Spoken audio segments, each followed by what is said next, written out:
برای خوشنودی امام زمان بلند برید صلوات. اللهم صل على محمد و آل محمد.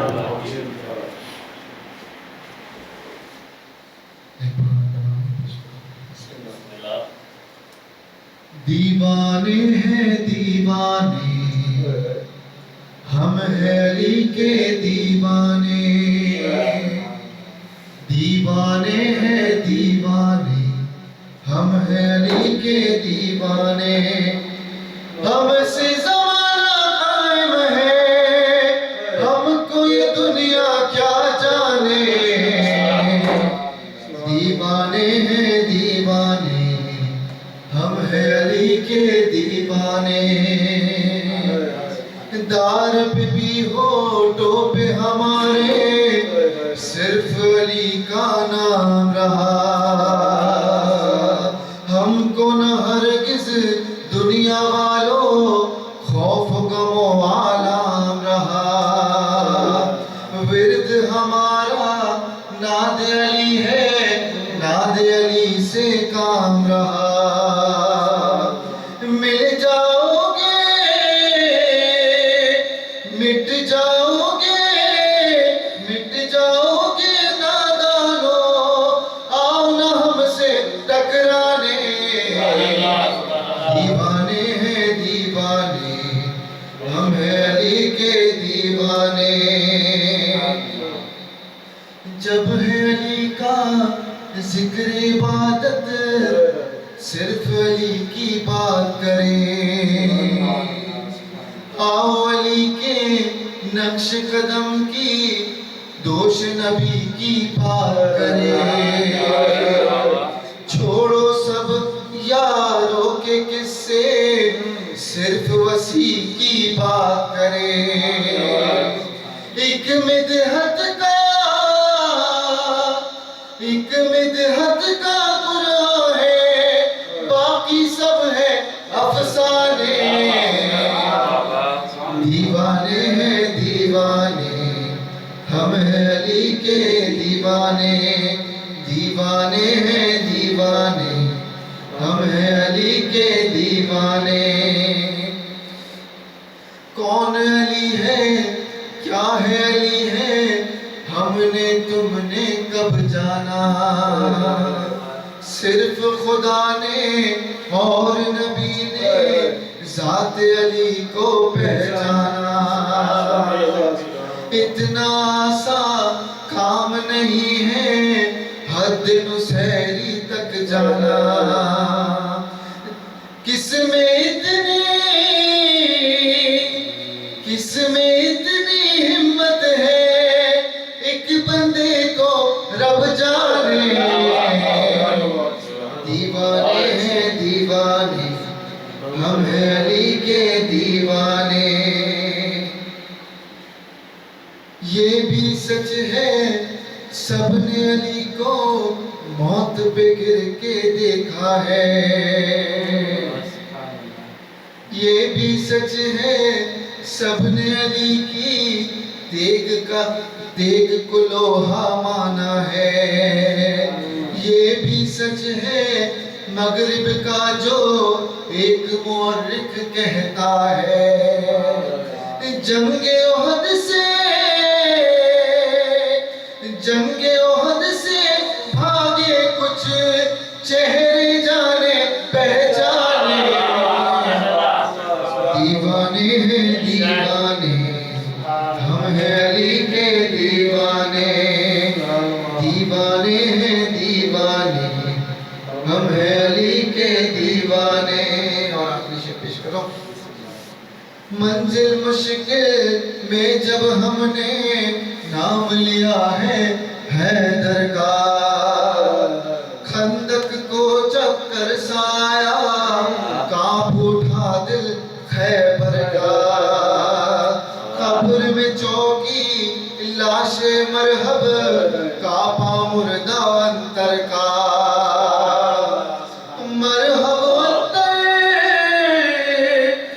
مرحب انتر دشمن تھے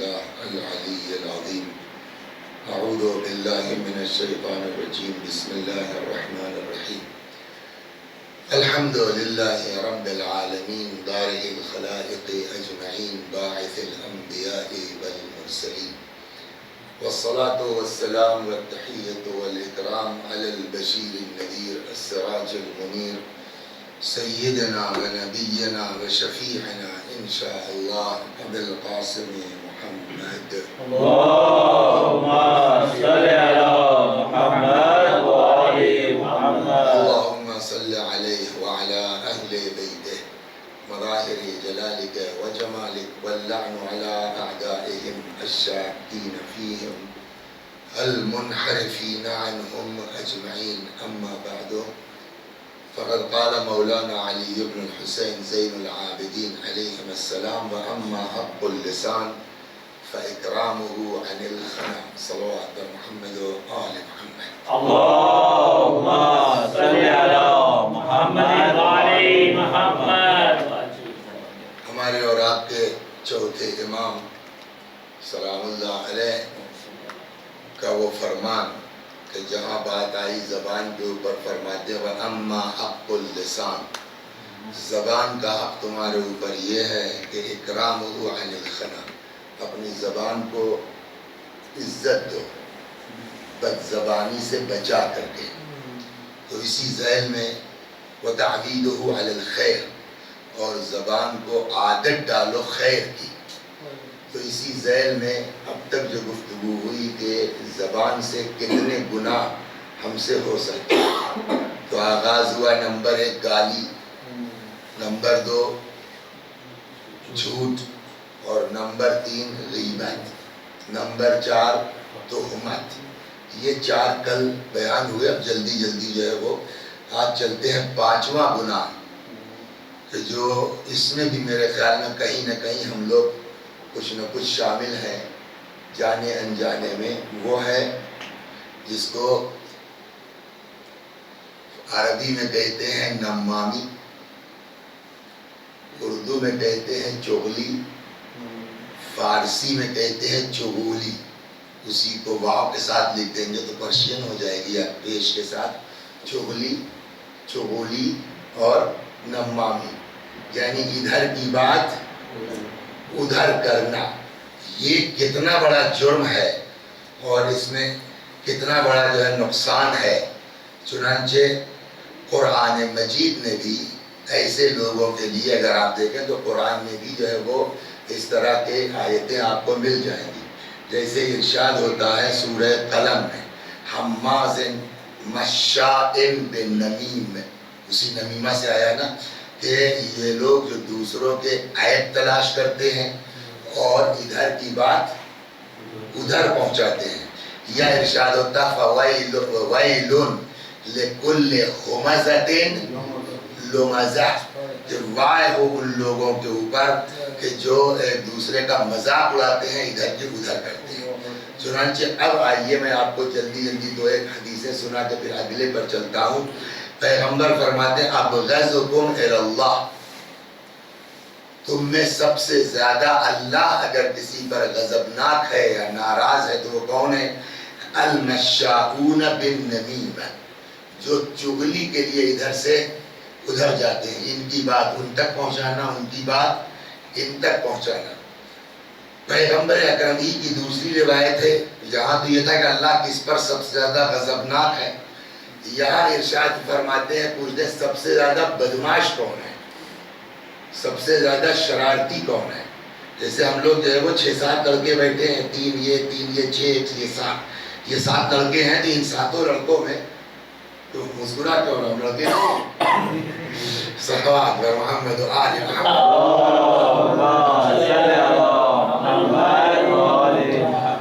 تو ان میں سب سے زیادہ ان 7 میں سب سے زیادہ بدماش کون ہے شرارتی کون ہے قالوا بلا لوگوں نے کہا جی یا رسول اللہ فرمائیے فرمایا المشاؤون بالنمیمہ اچھا دیکھیے اسی میں نتیجہ بھی بیان کر دیا نا کہ چغلی کا نتیجہ کیا ہوتا ہے 2 دوست اچھے خاصے دوست ہیں بیچارے وہ ان کے اندر آپس میں گڑبڑ پیدا ہو جاتی ہے تو اس نتیجے کو ہی بیان کیا پیغمبر نے.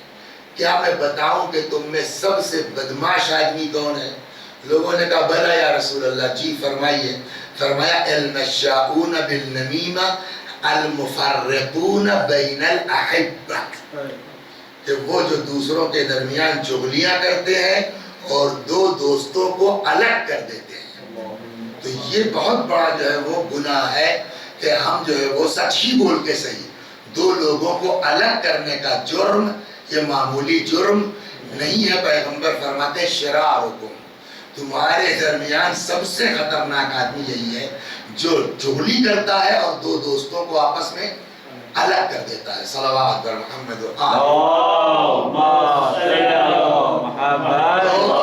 پانچواں گناہ ہوا جو زبان سے ہمارے ادا ہوتا ہے، وہ کیا ہوا؟ چغلی، نمیمہ. اب آئیے چھٹا.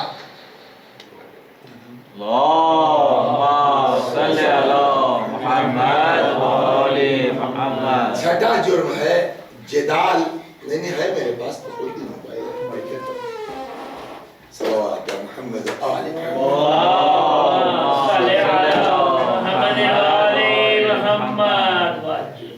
جدال اور خصومت. تو جنگ و جدال تو جانتے ہیں آپ حضرات. خصومت یعنی دشمنی. تو فرماتے ہیں کہ چھٹا گناہ جو زبان سے ادا ہوتا ہے وہ آپس میں لڑنا. یہ بعد میں دیکھا جائے گا کہ صحیح کون ہے غلط کون ہے، لیکن خود البادی و ازلم بے شک روایات میں ہے کہ جس نے اسٹارٹ کیا ہے وہ زیادہ بڑا گناہ گار ہے. لیکن آپس میں لڑائی کرنا، آپس میں جو ہے وہ ایک دوسرے کو برا بھلا کہنا، گندے الفاظ استعمال کرنا، یہ چھٹا گناہ ہے جو زبان سے ہمارے ادا ہوتا ہے. چنانچہ پیغمبر فرماتے ہیں ایاکم والمراء والخصومہ. یہاں دو چیزوں کو ایک ساتھ بیان فرمایا. ایک دل کی بیماری ہے، فرماتے ہیں ایاکم والمراء، بچو خبردار اپنے عمل میں دکھاوے سے کام نہ لو. فرماتے ہیں ایاکم والمراء والخصومہ، بچاؤ اپنے کو مراء سے یعنی نام و نمود سے، اپنا عمل دوسروں پر ظاہر کرنے سے. سیدھی بات ہے، اس پر تو بہت گفتگو جو ہے وہ دین نے کیا ہے کہ جو کام کرو اللہ کے لیے کرو، دوسروں کو دکھانے کے کوئی فائدہ نہیں ہے. دوسری بات فرماتے ہیں والخصومہ، اور جھگڑے سے پرہیز کرو. کیوں؟ فَإِنَّهُمَا يُمْرِضَانِ الْقُلُوبِ عَلَى الْإِخْوَانِ، اس لیے کہ یہ دونوں وہ چیزیں ہیں کہ جو دل کو بیمار بنا دیتی ہیں. خصومت لڑائی جھگڑا اور عمل میں دکھاوا کرنا، یہ ہو گئی چھٹا.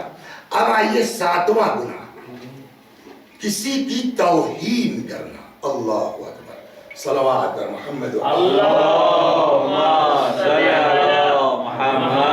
علی محمد. دیکھیں وہ خدا جو اس بات پر تاکید کرتا ہے کہ اللہ کی رحمت سے مایوس نہ ہو. خود قرآن بھی کہتا ہے کہ لا ییأس من رحمت اللہ الا القوم الظالمین. اللہ کی رحمت سے کون مایوس ہوتا ہے؟ صرف ظالم محروم ہو اللہ کی رحمت سے مایوس ہوتے ہیں. تو خدا کی رحمت سے مایوس نہ ہو. کل بھی یہ آیت نقل کی گئی کہ ارشاد ہوتا ہے قل یا عبادی الذین اسرفوا علی انفسہم لا تقنطوا من رحمت اللہ. اللہ کی رحمت سے مایوس نہ ہو، اللہ تمہارا سارا گناہ معاف کر دے گا. لیکن اس کے باوجود اگر کوئی انسان کسی مومن کی اہانت کرتا ہے، کسی اپنے جیسے انسان کی توہین کرتا ہے، تو فرماتے ہیں کہ من اعان علی مؤمن. دیکھیے علی کا استعمال یہ دو لفظ ہیں، ایک ہے لام اور ایک ہے علی.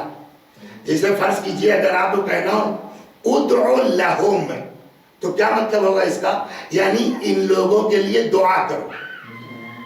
لیکن اگر یہی لفظ جو ہے وہ لہم کے بجائے ہو جائے علیہم، ادعو علیہم، تو اب دعا کے معنی میں نہیں ہے، جبکہ ادعو ہے دعا، لیکن میننگ پلٹ جائے گی. جیسے وہ اس دن نقل کیا گیا ہوگا کہ 18 رمضان کو مولا کائنات جب جناب ام کلثوم سلام اللہ علیہا کے یہاں تھے تو فرماتے ہیں کہ بیٹی میری آنکھ لگ گئی تھی اور میں نے خواب میں تمہارے نانا کو دیکھا. آج میرے اوپر جو کچھ ان لوگوں نے کیا تھا میں نے سب رسول اللہ سے بیان کر دیا. پیغمبر نے فرمایا یا علی ادعو علیہم، علی ان کے لیے بد دعا کر دو. تو علا کا استعمال عام طور کے اوپر الٹے معنی میں ہوتا ہے. ہم لوگوں کو جو طالب علم میں پڑھایا گیا ہے کہ لام للنفع وعلا للضرر، لام کا استعمال نفع کے لیے ہوتا ہے، علا کا استعمال نقصان کے لیے ہوتا ہے. تو دعا کسی کے لیے نفع ہے، بد دعا کسی کے لیے نقصان ہے. تو اسی لیے ادعو لہم یعنی ان کے لیے دعا کرو، ادعو علیہم ان کے لیے بد دعا کرو. چنانچہ یہاں کے اوپر علا، تو علا کا استعمال کاہے کے لیے ہم نے عرض کیا؟ ضرر کے لیے، ہے نا، نقصان کے لیے. چنانچہ فرماتے ہیں من اعانا. اب آپ دیکھیں کہ ایک لفظ آیا اعانا، اعانا یعنی اعانت. اعانت مانے مدد کرنا، ہے نا، اعانت یعنی مدد کرنا. تو یہ علا جو ہے نا یہ معاملے کو پلٹ دیتا ہے بالکل. اس کی بہت سی مثالیں آپ کو قرآن میں مل جائیں گی، حدیثوں مل جائیں گی. یا جہاں جناب ابراہیم کا معاملہ آیا نا، اپنے وہ جو پالنے والے تھے جن کو قرآن نے باپ کہا ہے، تو اراغب عن آلہت اراغب انت عن آلہتی یا ابراہیم. تو رغبت کے معنی کیا ہے؟ کسی کی طرف مانوس ہونا نا، یا الٹے معنی میں ہے اراغب انت عن آلہتی. اے ابراہیم کیا تم ہمارے خداؤں سے راغب نہیں ہو، یعنی ان سے بے نیاز ہو. یا حدیث آپ نکاح میں سنتے ہوں گے بہت، نکاح من سنتی، نکاح میری سنت ہے، فمن راغب عن سنتی. تو وہاں ان کی وجہ سے معاملہ چینج ہوا، وہاں ان کی وجہ سے، کہیں اللہ کی وجہ سے ہو گئی بات. تو اب اعانہ کا لفظ ہے، تو یہ آپ نے صاحب اعانت کے معنی تو مدد کرنے کے ہیں، یہاں اللہ کے ساتھ ہے تو اپوزٹ معنی میں ہوں گے. تو جیسے ان اپوزٹ معنی میں ہو گیا راغب کے، ویسے یہاں اللہ اپوزٹ معنی میں. پیغمبر امام صادق سلام اللہ علیہ فرماتے ہیں من اعانا علی مؤمن. اب اس کا ترجمہ نہیں ہوگا کوئی کسی مومن کی مدد کرے، نہ، اگر کوئی مومن کے خلاف چلا جائے، کاہے سے بشطر کلمت، ایک لفظ بھی اگر کوئی کسی مومن کے خلاف بول دے، شطر کلمہ یعنی ایک لفظ بھی اگر کوئی کسی مومن کے اگینسٹ بول دے، مومن کے خلاف بول دے، لَقَ اللَّهِ يَوْمَ الْقِيَامَةِ، قیامت میں کے دن ایسا اللہ کی بارگاہ میں پیش ہوگا، مکتوب بین عینیہ، مکتوب اس کی دونوں آنکھوں کے درمیان یعنی یہاں پیشانی پر لکھا ہوگا کیا؟ آیس من رحمت اللہ. یہ انسان اللہ کی رحمت سے مایوس ہے. آپ دیکھیے کہ اللہ کی رحمت سے مایوسی کو منع کیا گیا ہے. اللہ کی رحمت سے مایوس کون ہوتا ہے؟ ظالم. اللہ کی رحمت سے مایوس کون ہوتا ہے؟ کافر. یہاں کس کو لکھا جائے گا قیامت میں؟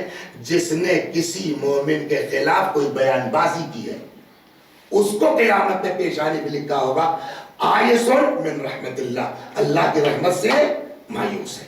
صلوات محمد و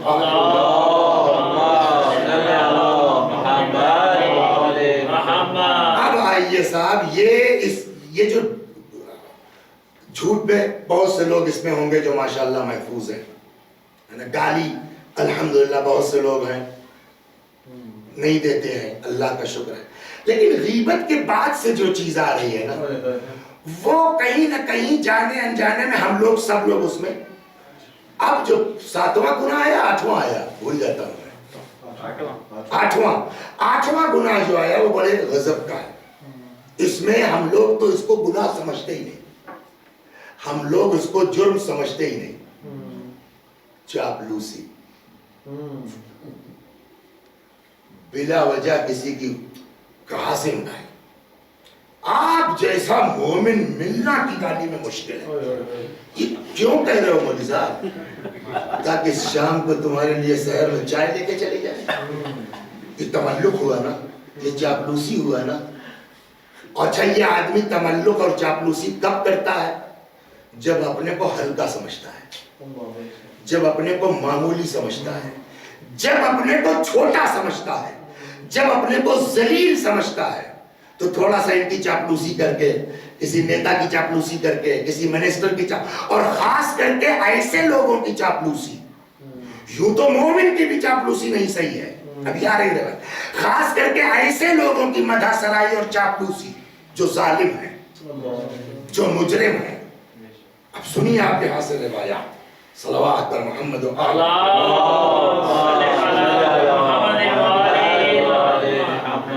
چنانچہ روایت میں ہے، امام فرماتے ہیں کہ ان اللہ تبارک و تعالی فوض الی المؤمن کل شیء، اللہ نے بندے ہاں ایک سوال کا جواب دیجئے،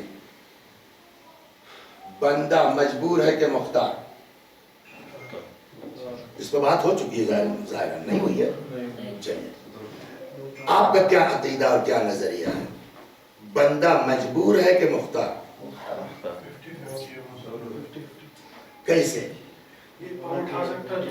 احسن، تو یہ جواب امام کا ہے۔ دیکھیے بسا آپ کو مجلس پڑھنا بھی سیکھنا ہے نا، اسپیچ دینا بھی سیکھنا ہے نا، اہل بیت سے سیکھیے۔ اہل بیت نے یہ بات بتائی، کبھی کبھی بات مثال کے ذریعے سے زیادہ آسانی سے سمجھ میں آ جاتی ہے۔ 1 گھنٹے تک آپ بحث کرتے رہیے، بندہ مجبور ہے کہ بندہ اچھا یہاں بڑا وہ ہے، اسلامی فرقوں میں 3 نظریات ہیں۔ ایک نظریہ وہ ہے جو کہتا ہے بندہ مجبور ہے، ایک نظریہ وہ ہے جو کہتا ہے بندہ مختار ہے، تیسرا نظریہ ہے جو آپ نے فرمایا کیا 50-50۔ صحیح کون سا ہے؟ آگے آدمی نے امام جعفر صادق علیہ السلام سے پوچھا،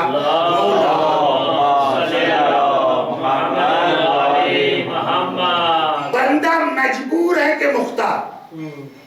اب اگر گھنٹے بھر امام تقریر کرتے ہیں، جو کہیں گے اس کے اوپر اعتراض ہوگا،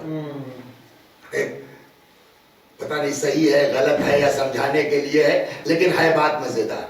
ایک آدمی چلا گیا صاحب ایک باغ میں کسی کے پھل توڑ کے کھانے لگا، باغ کا مالک آ گیا، اس نے کہا کیا کر رہے ہو، چوری کر رہے ہو؟ کہا صاحب بندہ مجبور ہے صاحب، اللہ نہ چاہتا تو میں آپ کے باغ میں تھوڑی داخل ہوتا، اللہ نہ چاہتا تو میں آپ کا جو ہے وہ آم تھوڑی توڑ لیتا۔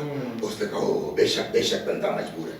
اس کے بعد اس نے باندھا ان کو پیڑ میں اور پٹائی شروع کی، کہا یہ کیا کر رہا ہو؟ کہا بندہ مجبور ہے، اللہ نے چاہا تو میں آپ کی پٹائی کر رہا ہوں۔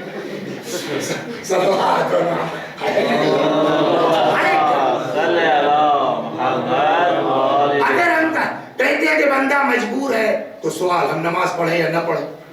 سزا کیسی جزا کیسی؟ بندہ مجبور ہے۔ اگر ہم کہتے ہیں بندہ مختار ہے تو پھر اللہ کس مرض کی دوا ہے کہ پتہ بغیر اس کی مرضی کے نہیں ہلتا؟ اب یہ چیز وہ ہے کہ نہ وہ سمجھ میں آ رہا ہے نہ یہ سمجھ میں آ رہا ہے۔ آدمی آ گیا امام کے پاس، امام 1 گھنٹے کی تقریر کرتے ہیں، امام تو سمجھا سکتے ہیں لیکن سامنے والے کے اندر اتنی سمجھ ہے کہ وہ سمجھ پائے گا؟ لہٰذا اب یہ طریقہ سکھایا گیا کہ کبھی کبھی گھنٹے بھر کی تقریر سے زیادہ کارگر ہو جاتی ہے 1 منٹ کی مثال۔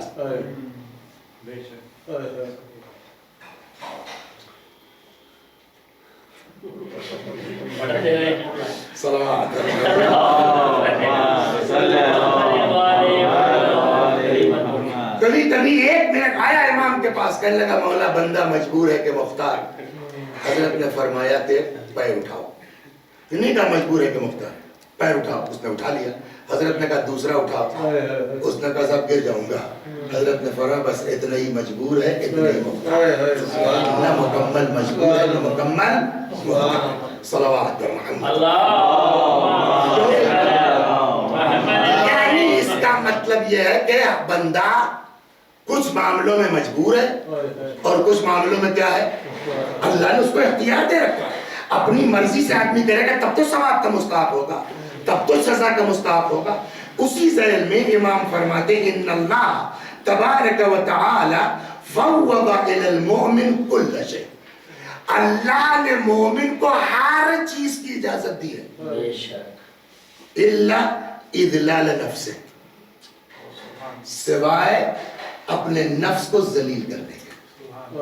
اللہ نے مومن کو یہ اجازت نہیں دی ہے کہ وہ اپنے آپ کو کسی کے سامنے ذلیل کرے۔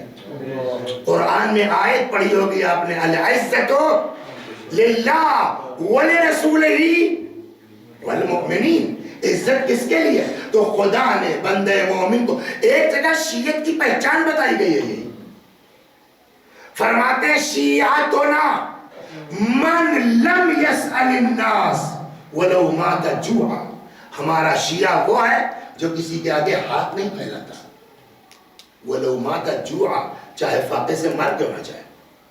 تو اس کا مطلب کیا ہوا کہ انسان کو اپنے نفس کی کسی کے سامنے ذلیل کرنے کا اختیار، اور یہ ہم جو جھکا جا رہے ہیں کاظم بھائی، علی صاحب، کیا نام ہے، میسم بھائی، کیا ہے؟ اللہ نے تم کو عزت دے کے بھیجا ہے۔ چھٹا گناہ تملق، آٹھواں کیا؟ تملق، چاپلوسی، اس کو منع کیا گیا ہے۔ اسی سے ملتی جلتے نئی چیزیں، چاہے دونوں کو آپ ایک کر سکتے ہیں، تعریف کرنا۔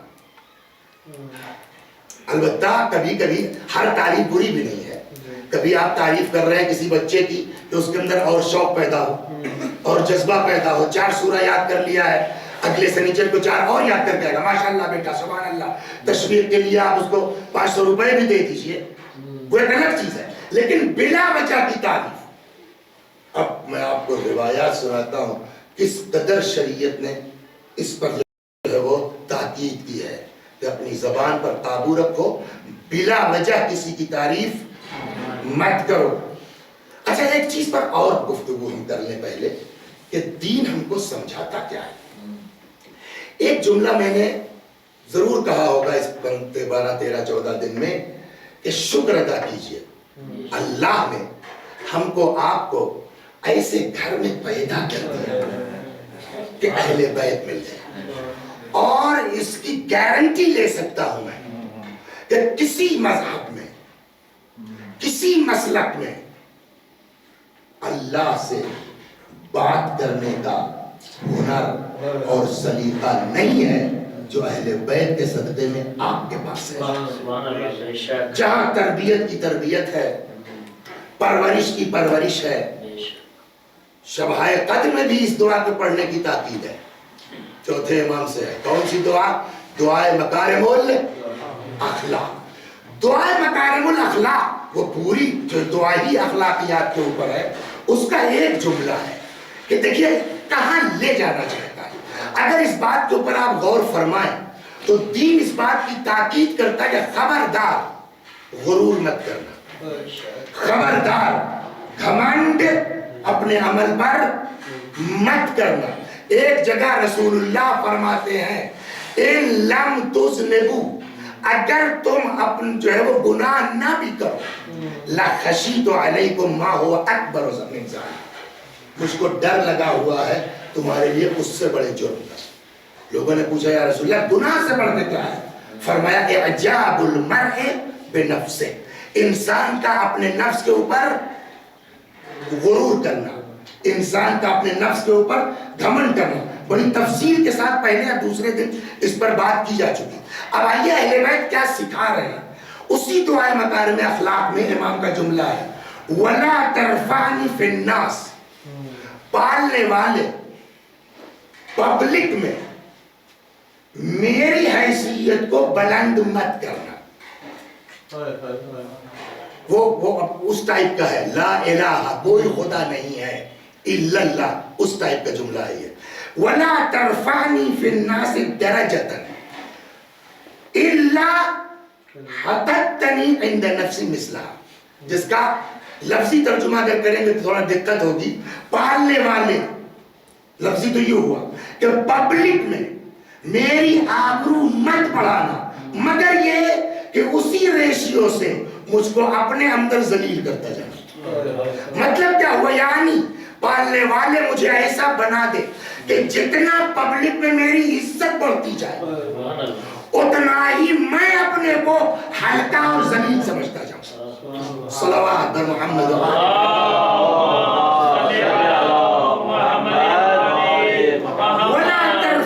فی الناس درجتن، مت بلند کرنا میرے درجے کو لوگوں میں، الا حتتنی عند نفسی مثلا، مگر یہ کہ اسی ریشیو سے مجھ کو اپنے نفس میں گرا دینا، ولا تحدث لی عزا ظاہرا، ظاہر میں میری جو ہے وہ عزت اگر بڑھانا تو احدثت لی ذلتا باطنہ عند نفسی بقدرها، اسی اعتبار سے مجھ کو اپنے نفس میں ذلیل کر دینا، مطلب دنیا مجھ کو اچھا سمجھے، میں اپنے کو اچھا نہ سمجھوں، اور یہ چیز اگر کہیں ملنا ہے ملے گی تو کہاں ملے گی؟ اہل بیت کے اندر، کہ ان سے بڑا کائنات میں کوئی نہیں ہے۔ لیکن جب ان کی دعائیں پڑھیے آپ، صلوات محمد،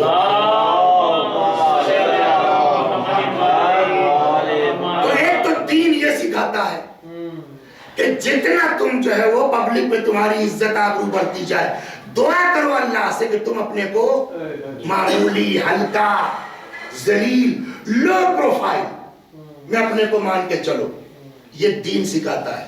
لیکن ہم نے کیا کیا؟ ماشاءاللہ بھائی میسم اتنا اچھا لڑکا میرے خیال میں پورے کیگالی میں نہیں ہے، یہ آپ کیا کر رہے ہیں اس کے ساتھ؟ دین کہتا ہے کہ اپنے کو لو پروفائل میں رکھو، جتنا لوگ تمہاری عزت کرتے جائیں تم اپنے کو ہلکا سمجھتے جاؤ۔ آپ روز روز تعریف کر کے ایک دن یہ ہوگا کہ میسم واقعی اپنے سب سے اچھا میں، تو آپ نے اس کی بربادی کا سامان کیا کہ نہیں کیا؟ اس لیے روایات منع کرتی ہیں کہ بلا وجہ تعریف مت کرو، دیکھ سمجھ کے تعریف، ایک دم منع بھی نہیں کر سکتے لیکن دیکھ سمجھ کے کہ آدمی تعریف برداشت کرنے کے لائق ہے کہ نہیں ہے، کہ نہیں معلوم ہوا صاحب گھمنڈ میں مبتلا ہو جائے، جو ہے وہ بھی ختم ہو جائے۔ چنانچہ روایت کہتی ہے کہ پیغمبر کے سامنے ایک انسان نے کسی کی تعریف کی، جیسے میں نے ابھی عرض کیا میسم سے بڑھیا کوئی لڑکا پورے کیگالی میں نہیں ہے، ایسے ہی کسی نے رسول اللہ کے سامنے کسی کی بولیے تعریف کر دی، پیغمبر نے فرمایا ویحک، اللہ کی مار تیرے اوپر، قطعت عنق صاحبک، تو نے تو اس کا مرڈر کر دیا، لو سمعہا ما غفلا، اگر اس کو تمہاری بات پہ یقین ہو جائے تو یہ تو بیچارہ سکسیس ہی نہیں ہو سکتا۔ صلوات بر محمد اور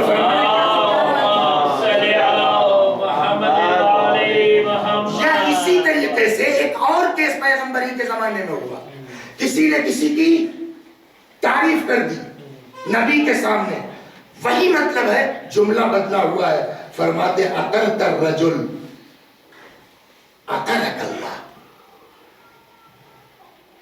اللہ تم کو مارے، تم نے تو اس کو مار ڈالا، اللہ تجھ کو مار ڈالے، تو اس کا مطلب یہ ہوا کہ تعریف کرنا اچھی چیز، بلا وجہ کی تعریف اچھی چیز نہیں ہے، مدح بیجا کہہ لیجئے اس کو، ورنہ اس کو ہم کو خود ڈیسائیڈ کرنا پڑے گا کہ کہاں ہماری تعریف نقصان دہ ہو سکتی ہے اور کہاں ہماری تعریف جو ہے وہ اس بچے کے لیے مفید ثابت ہو سکتی ہے، وہ ڈیسائیڈ کرنا ہمارا کام ہے۔ چنانچہ پیغمبر فرماتے لو مشى رجل الى رجل بسیف مرحف، اگر کوئی انسان تلوار لے کے کسی انسان کے مقابلے میں لڑنے اور مرڈر کی نیت سے چلا جائے، کان خیرا، وہ کہیں بہتر ہے من ان یثنی علیہ فی وجہہ، انسان کے اس کے منہ پر تعریف کرنے سے۔ مت کرو تعریف، مت کرو تعریف، ایسا نہ ہو تم اپنے فائدے کے لیے اس کی تعریف کر رہے ہو، اس کی خود بیچارے کی عاقبت برباد ہو رہی ہے۔ صلوات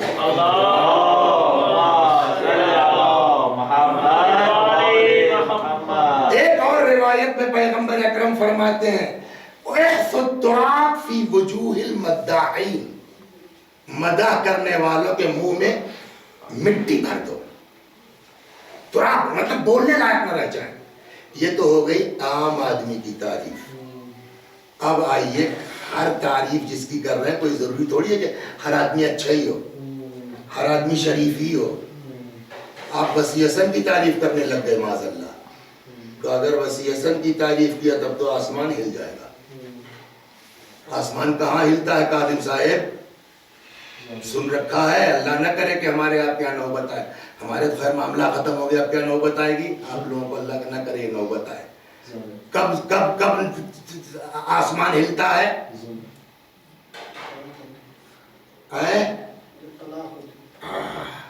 جب طلاق ہوتی ہے تو اہتز العرش.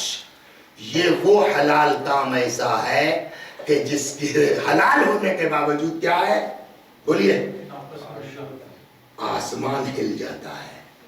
آسمان, اسی کو ملا لو اس دن والے سے, جھوٹ بولنے والے پر. صلوات پر محمد و آسم جائے. ہر جائز چیز بھی صحیح ہے. تو کہتے ہیں کہ ایسا تو آسمان کہاں لرزتا ہے جب طلاق ہوتی ہے دو لوگوں میں. اسی لیے ایک روایت اور سنا دوں. خدا کے نزدیک بدترین آدمی وہ ہے جو دو لوگوں کو طلاق کی وجہ سے الگ کر دے, اور خدا کے نزدیک محبوب ترین آدمی وہ ہے جو دو لوگوں کو نکاح کی وجہ سے ایک کر دے. صلوات پر محمد و آلہ. اگر ایسا چانس ملتا ہے جلدی سے آپ اس کو ایکسپٹ کر لیجئے. ان کو فون کیجئے, پھر ان کو فون کیجئے, اچھا ٹھیک ہے آپ دونوں لوگ میرے گھر آ جائیے, بات چیت کر لیجئے. اس لیے کہ اس میں نکاح میں درمیان میں شفاعت کرنے والا محبوب ترین آدمی ہے. لیکن جب دوسرا والا میٹر آئے, ہاتھ جوڑ لیے بھائی صاحب, آپ لوگ اپنا سمجھ لیجئے, ہم سے سمجھانے کی بات کیجئے. I'm quite ready, بٹ طلاق میں شامل نہیں ہو پاؤں گا. صلوات پر محمد و یہ وہ حلال چیز ہے طلاق جس سے آسمان ہل جاتا ہے. دوسری وہ چیز جس سے آسمان ہلتا ہے کیا ہے, وہ یہاں ہے. پیغمبر فرماتے اذا مدح الفاجر, جب کہیں فاسق کی, فاجر کی مدح ہونے لگتی ہے, اہتز العرش وغضب الرب, آسمان ہل جاتا ہے اور اللہ تبارک و تعالی کیا ہے, غضبناک ہو جاتا ہے. صلوات پر محمد و آلہ.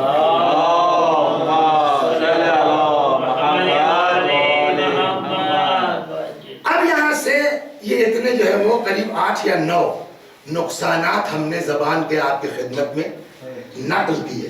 تو کیا کریں, کوئی راستہ ہے اس کا؟ اس پر انشاءاللہ کل اطمینان سے بات ہوگی. آج بس اتنا سن لیجئے کہ آسان طریقہ یہ ہے کہ پہلے دولو پھر دولو. کل بھی میں نے یہ بات کہی تھی, بنی اسرائیل وغیرہ میں جب عبادت کا لوگ ارادہ کرتے تھے تو 10-10 سال تک پہلے خاموش رہتے تھے, چپ رہتے تھے. بعض بزرگوں کے لیے ملتا ہے کہ وہ اپنے منہ کو بند کر, جیسے آج کل ٹیپ نہیں چلا ہے, کسی چیز سے منہ کو چپکا لیتے تھے کہ بولنا جو ہے چاہیں بھی تو نہ بول پائے جب تک ہٹا نہ لیں. تو ایک طریقہ یہ ہے کہ جتنا ہو سکے کوشش کرے کہ, اسی لیے مولا سے روایت ہے اذا تم العقل, یہ عقل مندی کی بات کہی گئی ہے, اذا تم العقل نقص الکلام, جب عقل مکمل ہو جاتی ہے کلام کم ہو جاتا ہے.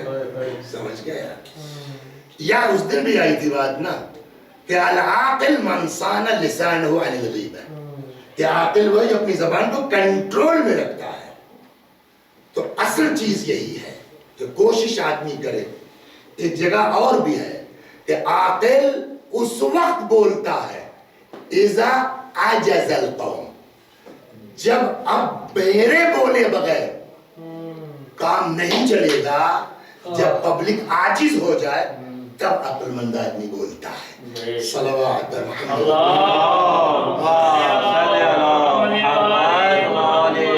انشاءاللہ کل اس پر جو ہے وہ فوائد سکوت, ابھی تک تو بولنے کے نقصانات پہ بات ہو رہی تھی, کل انشاءاللہ خاموشی کے فوائد پر بھی بات ہوگی.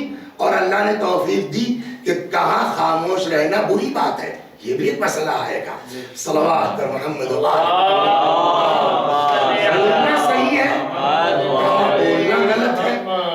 چپ رہنا صحیح ہے، کہاں چپ رہنا غلط ہے، یہ ایک سمجھ کی بات ہے۔ اللہ تبارک و تعالی ہم سب کو توفیق عطا فرمائے کہ ہم اپنی زبان پر قابو کر سکیں۔ زبان پر کنٹرول کرنا سب سے بڑی بات ہے، ورنہ صلوات پڑھیے، ایک منٹ نہیں لگتا۔ اللہم صلی علی محمد وعلی محمد۔ رسول اللہ ایک دن خطبہ دے رہے تھے، خطبہ دیتے دیتے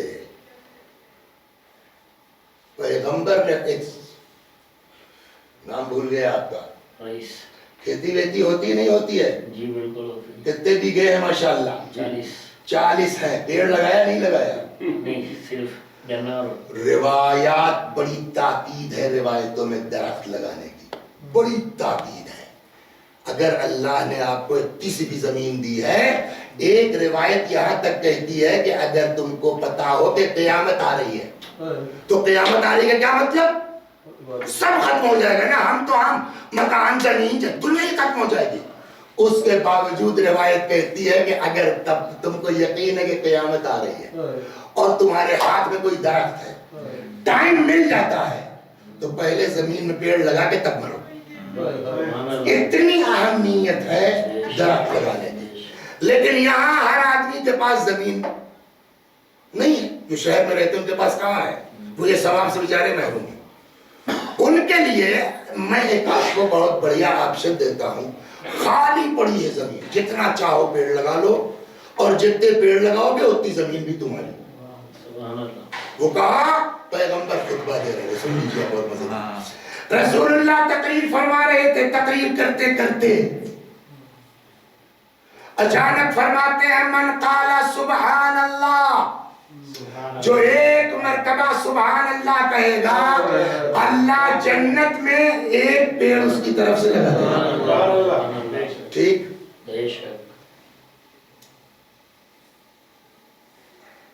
سب سے بزرگ آپ ہے، نام آپ کا نہیں ذہن میں ہے، کیا عمر ہے آپ کی؟ 70۔ اے بھیا جب تک کوئی موبائل نکال لو بیٹا، بھی وہ کیلکولیٹر نکالو ذرا سا، دیکھیں کتنا پیڑ ہے ان کا۔ صلوات محمد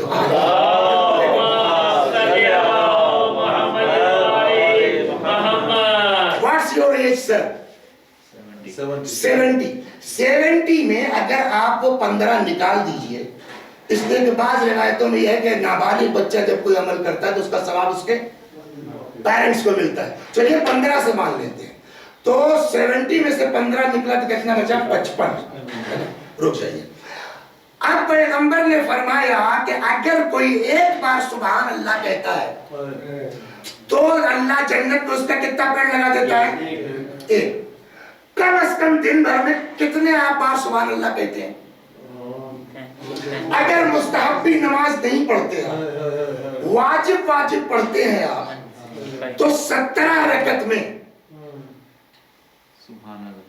2 رکعت 4 رکعت ظہر کی نکال دیجئے، اور 2 4 رکعت مغرب عشاء کی نکال دیجئے، اور 2 یہ 8 10 نکال، 7 رکعت بچی نا۔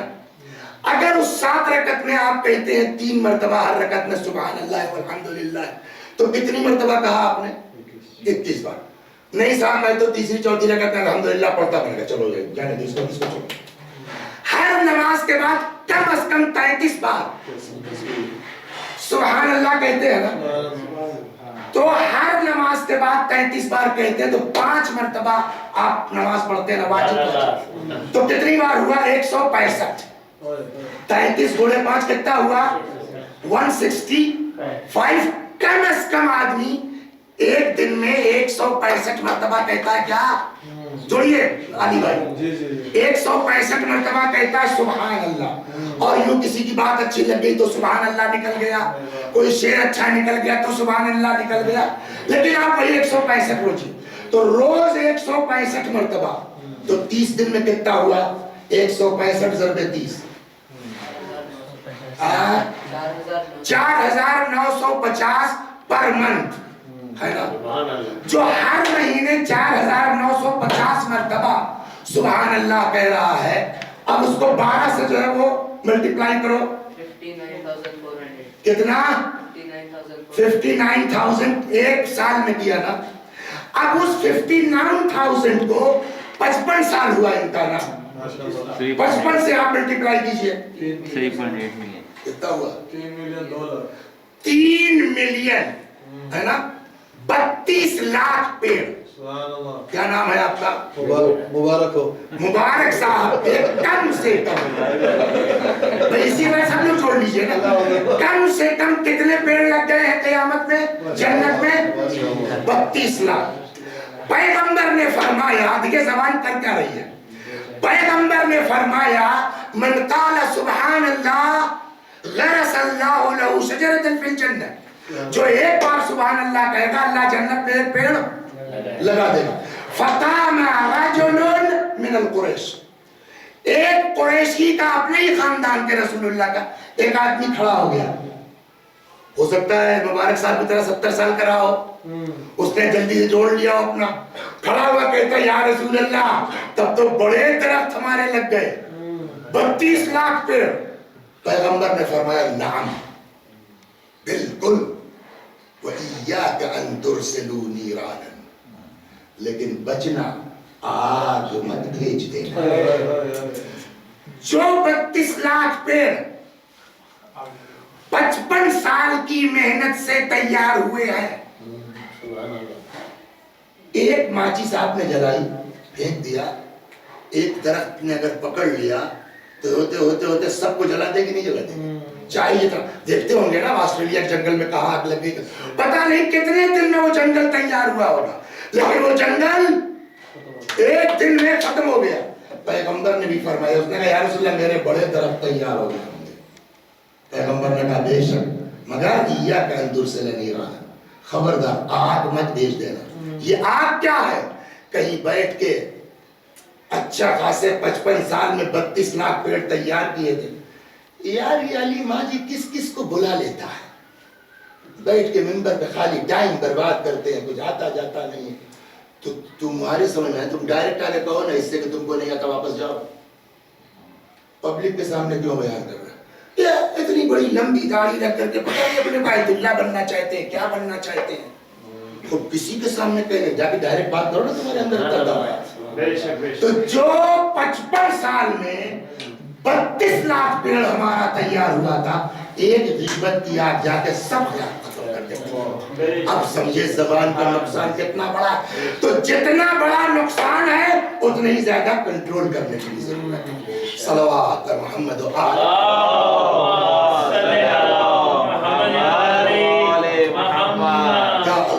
سب کو اپنی زبان پر قابو پانے کی توفیق عنایت فرما.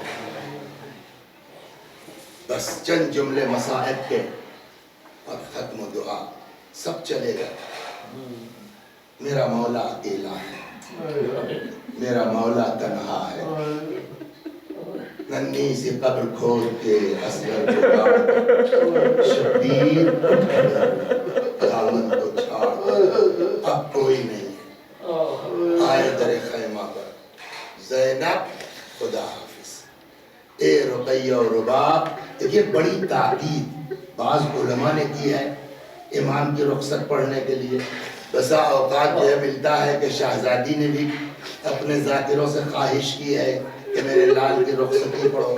ایک نام سنا ہوگا آپ نے، مراجع کی فہرست میں ہے. ہاں کیا تھے 90 میں انتقال ہوا ان کا، تو 32 سال ہو گئے انتقال کو، 32-33 سال. مرحوم آیت اللہ العظمہ مرعشی نجفی رضوان اللہ علیہ رحمت اللہ علیہ. جب مرحوم آیت اللہ العظمہ مرعشی کا انتقال ہوا تو ان کا وصیت نامہ نکلا. وصیت نامہ پڑھا گیا تو وصیت نامہ جانتے کیا وصیتیں کی تھی انہوں نے؟ یہ وصیت سے نہیں مطلب. اب کہتے ہیں اپنے بیٹے کو بیٹا جب میرا انتقال ہو جائے غسل و کفن کے بعد میرے جنازے کو معصومہ قم کے روضے پہ لانا. امامے کا ایک سرا زری میں باندھ دینا، ایک سرا میرے تابوت میں باندھ دینا تقیر و شفیع کے عنوان سے. کسی سے کہہ دینا تھوڑی دیر مصائب پڑھ دے، مگر کوئی اور مصائب نہیں. جب امام حضرت زینب سے رخصت اے بیٹا اس کے بعد میرے جنازے کو میرے امام باڑے میں لانا، جس کو میں نے فلاں مرد مومن کی مدد سے بنوایا ہے. اس ممبر کو بھی معمولی مت سمجھیے. لا کے ممبر کے پاس میرا تابوت رکھ دینا، امامے کا ایک سرا تابوت میں ایک سرا ممبر میں باندھ دینا، کسی ذاکر سے کہہ دینا تھوڑی دیر مسائل پڑھ دے، مگر کچھ نہیں، بس وہی جب امام حضرت زینب سے رخصت ہو رہے تھے. اے بیٹا پھر میرے جنازے کو قبر کے پاس لانا، نئی جگہ ہوگی، جلدی مت کرنا، لوگوں سے کہہ دینا بیٹھ جائیں، کسی سے کہہ دینا تھوڑی دیر مسائل پڑھ لے، مگر کوئی اور مسائل نہیں، بس وہی جب حضرت زینب سے امام حسین رخصت ہو رہے تھے. آپ سوچنے والی بات ہے کہ ایک مرجع انتقال سے لے کے دفن تک 3 مرتبہ مجلس کی وصیت کر رہے ہیں اور تینوں بار ایک مسائل. کیا؟ جب امام حضرت زینب سے رخصت ہو رہے ہیں تو کچھ تو اس مسائل کے اندر ہے خاص بات کہ جس میں ایک مرجع نے تاکید کی. دیکھیں کم سے کم تعداد جو کربلا میں یزیدی فوج کی لکھی جاتی 25,000 30,000 35,000 لاکھ، اس سے زیادہ بھی کہنے والے کہتے ہیں، لیکن 70-72 آدمیوں کے لیے 25,000 بھی کم.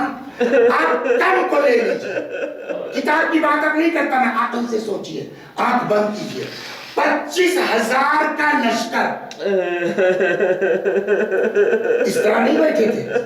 25,000 کا لشکر اپنے پورے فوجی ساز و سامان کے ساتھ کتنے بڑے رقبے میں پھیلا ہوگا، میرے حساب سے بتائیے، کلومیٹر کے حساب سے پھیلا ہوگا نا. یہ جدھر نظر جائے گی ہر طرف دشمن ہی دشمن تو ہوں گے. اور ادھر امام کے ساتھ کتنے لوگ ہیں؟ عورت مرد بچے سب ملا کر کے کل 200. میں نہیں کہتا معاذ اللہ جناب عباس کی شہادت ہلکی ہے، جناب قاسم کی شہادت معمولی ہے، علی اکبر کی شہادت معمولی ہے سائز، لیکن جتنی بھی شہادت جتنی بھی سخت ہو، جو بھی گیا میدان میں جس کی بھی خبر آئی شہادت کی، صدمہ ہے سب کچھ، لیکن ایک چیز پر غور کر لیجیے، جس کی بھی چاہے وہ علی اکبر کی ہو، جناب عباس کی ہو، جس کی بھی ہو، خبر آئی صدمہ ہے، مگر پھر بھی بیویوں کو اتنی کھارس ہے کہ ابھی امام کا سایہ ہے، اتنا اطمینان ہے نا کہ ابھی بھیا ہے. جس وقت آگے تیرے خیمہ پہ امام حسین نے کہا ہوگا زینب خدا حافظ، اب زینب کیا کرے؟ ایک بھیا کا سہارا تھا، اب وہ بھی جا رہے ہیں. اکیلی زینب یتیموں کو دیکھے، بیمار کو دیکھے، بیواؤں کو دیکھے، کہتے شاید دوڑ کے آگے بڑھی، دونوں باہیں امام کے گلے میں ڈال کے بیٹھ گئے، لپٹ گئی. یتیموں کو دیکھے، بیمار کو دیکھے، بیواؤں کو دیکھے، امام سمجھ گئے کہ اب زینب سے اجازت آسان کام. شاید حضرت نے یہاں علم امامت اور اختیار امامت کا استعمال فرمایا ہو، واللہ عالم. مگر بعض روایتوں میں ہے کہ جب امام کو اندازہ ہوا کہ زینب سے اجازت آسان ہے، فَأَشَارَ عَلَيْهِ السَّلَامُ إِلَىٰ قَلْبِ أُخْتِهِ، امام نے بہن کے دل کی طرف اشارہ کیا. نہ جانے اس اشارے میں کیا خصوصیت، اچھا بھیا جاؤ خدا حافظ. ابھی چند قدم چلے تھے. کہنا ہے کہ یہ روایت کی سند ضعیف ہے، لیکن ہے کتابوں موجود ہے. جیسے چند قدم امام چلے ہیں، روایت کہتی ہے آواز آئی پیچھے سے، اہلاً مہلا یا ابن الزہرا، اہلاً مہلا یا ابن الزہرا. یہ زہرا کے لال دھیرے دھیرے، یہ فاطمہ کے دل پر آہستہ آہستہ. حضرت نے مڑ کے دیکھا زینب چلی آ رہی ہے. فرماتے بہن تم تو رخصت کر چکی تھی نا، اب تو چلی آ رہی ہو. بھیا اماں نے کہا تھا جب میرا لال جانے لگے میں نہ ہوں گی، میری طرف سے میرے حسین کی جگہ کو موجود ہے. اے بھیا بند قبا کھولو ارے تو زینب کے دل سے پوچھے جس گلے